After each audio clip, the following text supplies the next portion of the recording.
బ్యాంకులుకి సంబంధించిన ఛార్జీల మీద రాఘవ చెద్దా స్టేట్మెంట్ నిన్న మాట్లాడుకున్నాం.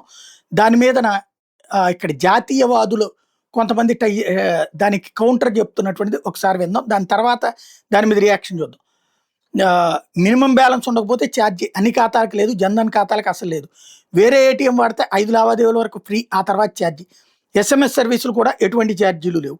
ఇక్కడ వీళ్ళకి బుర్ర పెట్టుకుని ఆలోచించాల్సింది ఏంటంటే, జాతీయవాదులు అంటే ప్రతి వెర్రితనాన్ని సమర్థించక్కర్లేదు. నరేంద్ర మోడీ చేసే తప్పుని సరిచేయగలిగితేనే రేపు పొద్దున అతన్ని కాకుండా కాపాడదు. నరేంద్ర మోడీని ఎందుకు జాతీయవాదులందరూ సమర్థిస్తారు? ఆయన జాతీయ భావజాలంతో ఉన్నాడు కాబట్టి. అలాగే దేశం ఫస్ట్ అంటాడు కాబట్టి. దేశం ఫస్ట్గా ఉండాలి అంటే లోపాలు సరి చేసుకోవాలి.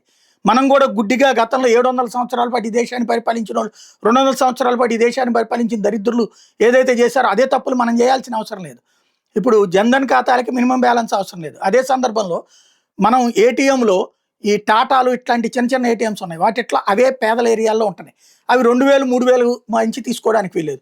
5 సార్లకు మించి తీసుకుంటే ఆటోమేటిక్గా ఇది పడుతుంది, ఛార్జీ పడుతుంది. అదే వాళ్ళకి దోపిడీనే కదా.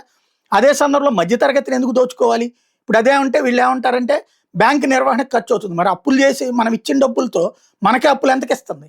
మనకి 30 పైసలు 40 పైసలు వడ్డీ ఇస్తుంటే వాడు చేస్తుంది ఎంత? రూపాయిన్నర నుంచి ₹2 వసూలు చేసుకుంటున్నాడు వడ్డీ. క్రెడిట్ కార్డు దగ్గర నుంచి ప్రతిదానికి. ఇదివరకటి రోజులు బ్యాంకులు ఎట్టా నడిచినాయి? ఇంకోటి, వాళ్ళకి జీతాలు ఇవ్వక్కర్లేదా? మరి ఇదివరకు సిబ్బంది ఎట్టా నడిచారు? పేపర్ల ఫైళ్లతో నడిచిన రోజు. ఇవాళ రోజున సిబ్బంది సగానికి తగ్గిపోయినటువంటి పరిస్థితి. బ్యాంకుల లోపాలను నెత్తినేసుకుంటే అదేదో నరేంద్ర మోడీకి గొప్ప అనుకుంటే, మోడీని కాదు ఇక్కడ నిలదీస్తుంది పబ్లిక్. ఆ తప్పుల్ని రిజర్వ్ బ్యాంక్ ఆఫ్ ఇండియాతో సరిచేయించాలి తప్పించి దాన్ని నెత్తినేసుకోవాల్సినటువంటి అవసరం లేదు.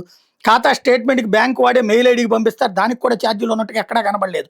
మనం కనుక ఏడాది లిస్ట్ ఒకసారి తీసుకుని చెక్ చేసుకుంటే ఎన్ని రకాల ఛార్జీలు పడతాయో అర్థమవుతుంది. మనకి తెలియకుండా బాధపడేస్తున్నారు అక్కడ. అది గుర్తించాల్సిన అవసరం ఉంది.